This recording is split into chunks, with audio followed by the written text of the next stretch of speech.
This is Mindset for Success with your host, Dr. Leslie Knutson. Each week, she will interview women entrepreneurs to explore the unconscious psychological struggles they faced as they build their businesses and how they overcame them. Here's your host, Leslie Knutson.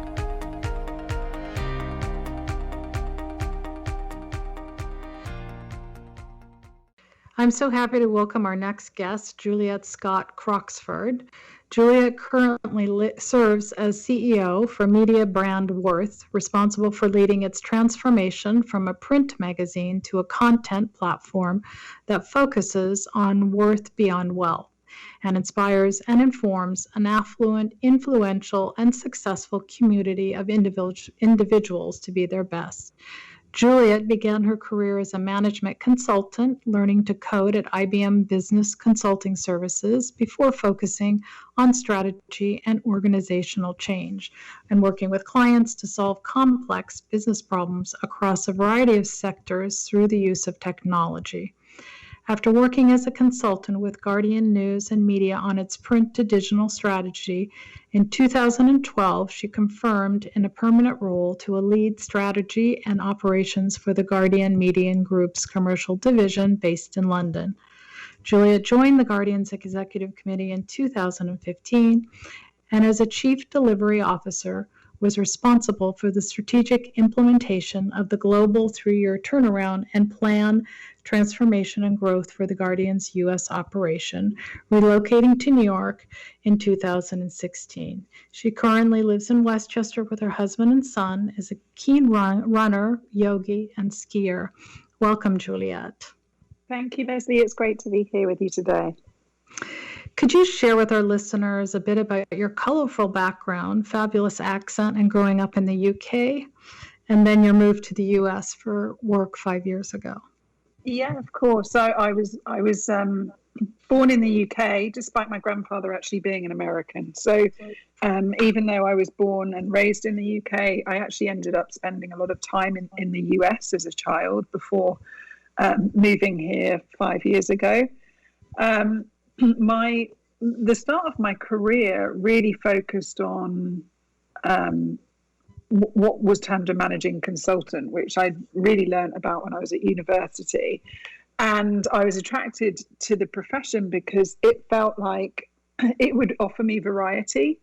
And I think at that point in my life, I wasn't quite sure. I certainly didn't want to kind of pin myself to something.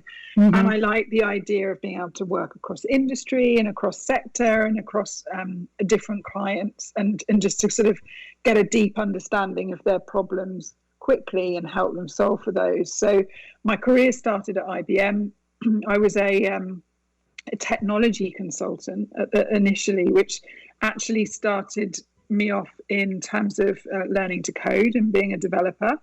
I quite quickly realized what I really enjoyed much more was the impact, understanding the impact that technology was having on people and processes and companies and businesses and industries. So I moved into what was their organizational change and digital transformation practice. From there, I worked across a number of different industries. And then prior to the financial crisis in 2008, I sort of had recognized the media and entertainment space being just a very interesting industry to get involved with. It was being disrupted pretty fairly early on with the impact on digital. So I worked for a number of clients in the media and entertainment space, then joined a boutique consultancy. And if I'm honest, I joined them because they had just won their first project with a media client, which was The Guardian. And that was a brand that I had grown up with. And it was very culturally relevant in the UK. And I adored the brand. So I joined them on the understanding that I would go on that project to oversee their digital transformation and set up what at the time was their sort of digital development team and approach, and introduce the sort of notion of more agile ways of working and product development. And then a year in, I went client side and joined them permanently to oversee the sort of strategy and operational parts of their business on the commercial side. So all of the sort of revenue elements of it, including marketing and audience insight. And then fast forward to 2015, I was appointed to the executive team as Chief Delivery Officer, which I think you highlighted in the introduction.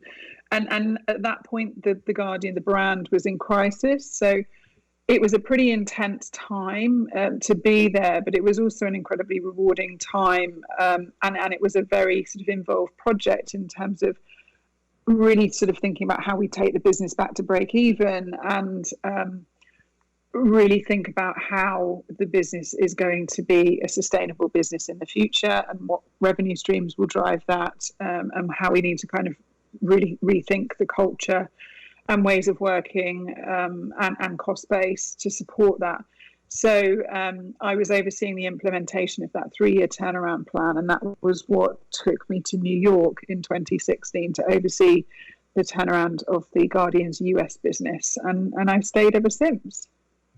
So I know now that you're working at Worth, which is, of course, a U.S. company.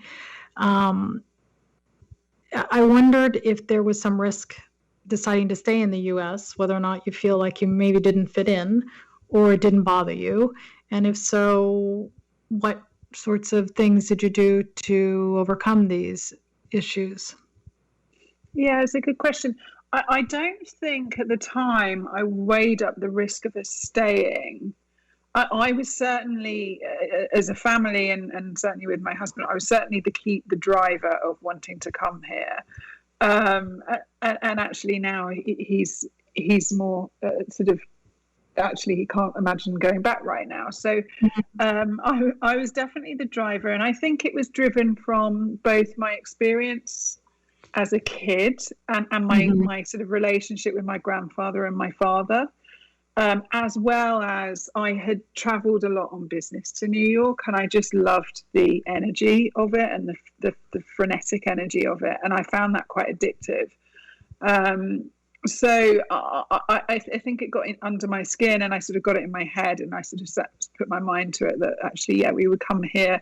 And when we did move over, I was 3 months pregnant. So we ended up having our son was born in Manhattan. So really he's known no different. And we've obviously since moved out to Westchester, and we're actually expecting another one. So I think at the time I didn't really weigh up the risk. I saw it as a real opportunity. There, of course, are times throughout the last 5 years where, you sometimes question, is this the right thing to do? Sure. But actually, the decision to join Worth was one where I'd sort of recognized, whilst I'd worked in the US through The Guardian, I hadn't really been exposed to the US market in a way that I felt the Worth opportunity would expose me to. So really for the opportunity with Worth, it's a private equity company owned by a single investor, my chair, Jim McCann, and I saw it as an opportunity to really build my network and relationships in the US market and also in New York, and it's afforded me to do that, which has been great. And I also guess, thanks to your grandfather being American and to you having traveled a lot, I think you said also as a kid and for work, being globally minded and diversity is something that's really important to you and you're passionate about. Yeah, absolutely. I mean, also my grandfather was a Texan, so it's very globally minded. It's very, as you know, it's quite a it is a sort of, every state is so different as well. But I do think it's important to be globally minded, and I think when you really experience living in another country, I did when I was a teenager, or I think just in my early 20s, I actually lived in Italy for a bit and did a ski season, and it does give you a different perspective. And I think that's really valuable in connecting and empathizing with different cultures and sort of expanding your mind beyond, the country that you know and you love and you've been brought up in. So I do think it's been great for that. And I also think it's great for your relationship as well, to kind of experience sort of living overseas and getting used to that. And then certainly from a diversity and equality and inclusion point of view, it's absolutely something that I've been driven by, and particularly over the last 3 years at Worth, we have quite a significant community and platform focused on what we call Women in Worth. And that's all focused on how do you accelerate and activate progress for women and minorities amid the challenges that we still face, whether it's access to the board, access to capital, access to funding, etc. For sure. And you just have to sort of look at this, the impact, I mean, on women and particularly working mums over the last 12 months has been devastating. So I think if anything, it's sort of highlighted that to me even further, and the importance of helping us drive for a more inclusive, equal economy and society for the benefit of everyone, really. You shared with me earlier that you had a really difficult time in your first year of a university, which kind of created this moment for you to have some self-doubt and then kind of pivot and do something else. Would you talk a little bit about that experience and how did you successfully move forward from this? Yeah, it's interesting. It was actually my first year at what we call sixth form college. So it was just after high school, and it was before I went to university. I studied business and management at Oxford Brookes. But I think it was the first time that I had tried at something and failed. And it really sort of impacted me. And I think it caught me by surprise, because I felt like through my high school years, I was pretty popular, and I kind of, I was never like the brainiest but I always kind of did well, but with relatively little effort. And it was when I was in my first year at sixth form college that I actually ended up taking my exams and failed them. And I was sort of taken aback by, but also it suddenly dawned on me that I had to figure this out, and no one was going to figure it out for me. So I kind of did quite a bit of soul searching and realized actually what I'd chosen to study wasn't the right thing, and actually where I'd chosen to study was the wrong place. So I ended up then deciding actually, and probably driven a bit by my father and the fact that he was sort of very business minded, and also my brother had done a sort of business management course. I ended up thinking I would do that plus Spanish, because I loved languages and I'd done quite a lot of traveling. So I realized actually I was studying the wrong thing. And then I re-enrolled in a different college. And it wasn't until I'd done those two things, I then told my parents, because for some reason I was like, okay, I've got to figure this out. And then I can kind of say, look, I haven't done very well this year, but I have sorted it out, and this is what I'm now going to do.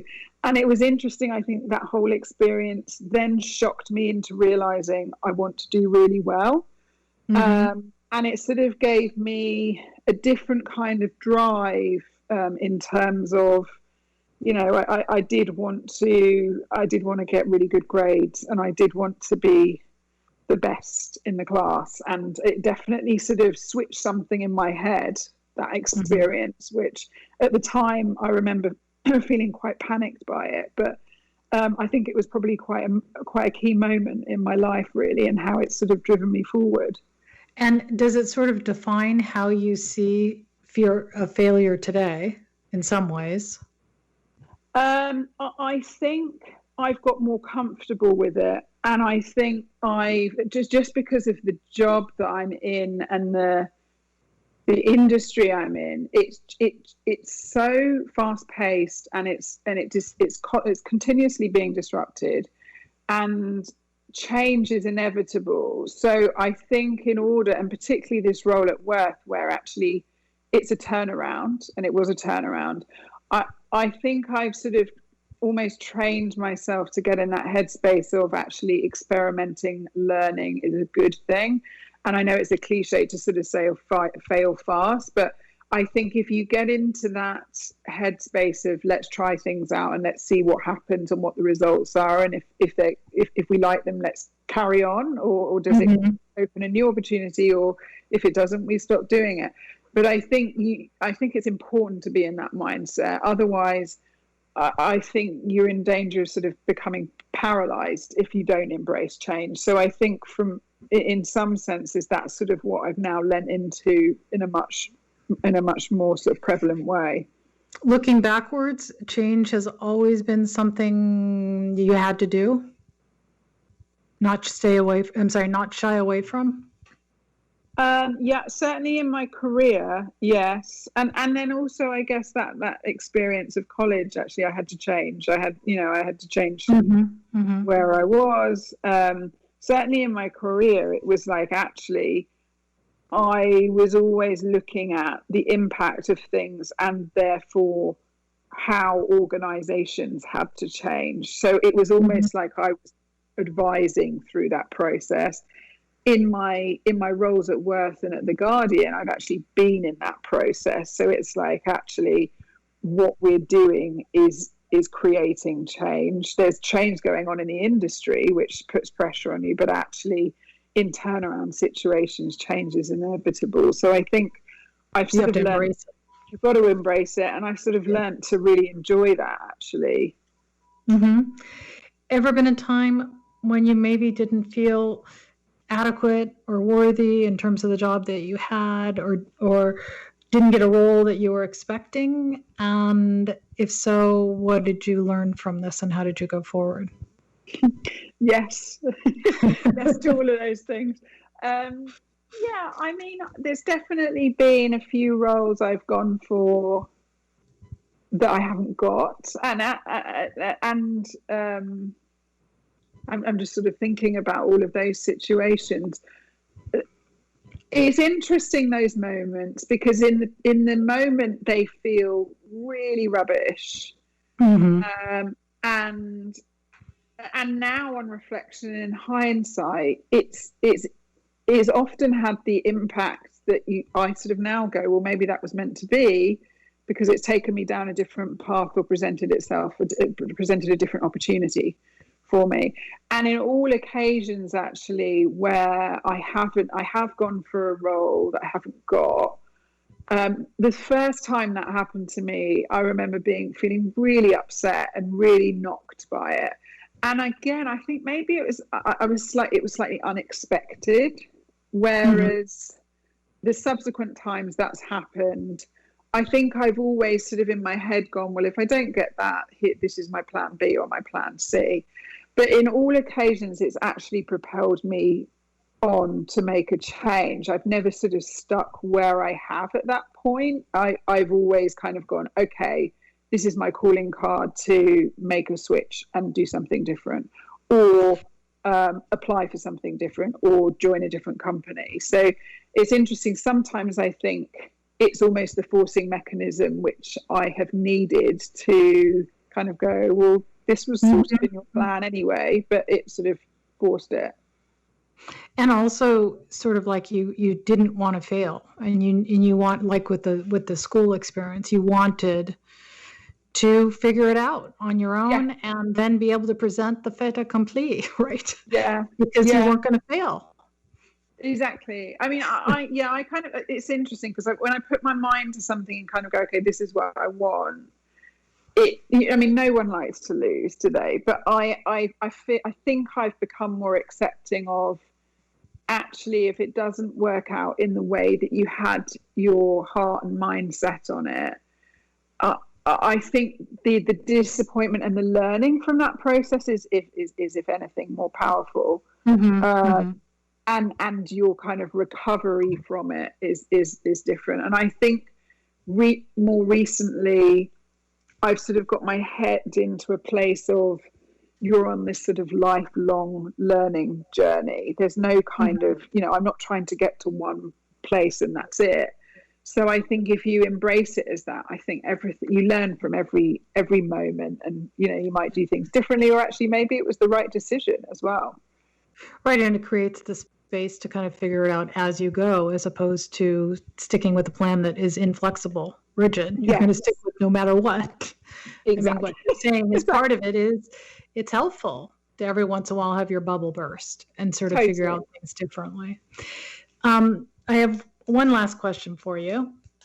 Do you feel like your upbringing, do you experience it as being helpful to master your mindset for success, or not so helpful?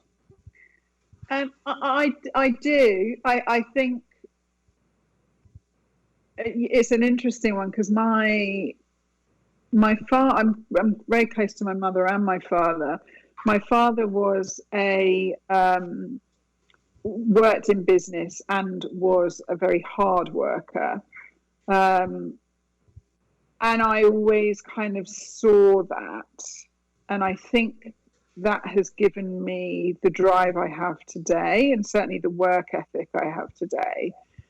He sort of started as an apprentice and worked his way up to the top. So I think his drive and ambition has definitely worn off on me. Mm-hmm. I'm sure that's where it comes from. There are times where sometimes I think I just need to give myself a break, mm-hmm. and not put so much pressure on myself. And I think that's a sort of a regular chat that I need to have with myself internally, where, you know, when the stakes are high, and I sometimes kind of really want to, I don't know whether it's win a partnership or deliver a brilliant piece of work. Sometimes I think I just need to be kinder to myself, I think. Sure. And I think, I mean, it's interesting. I think I've got the balance right a bit better than I probably mm-hmm. used to, but I still think it's something I have to work on a weekly, if not daily basis.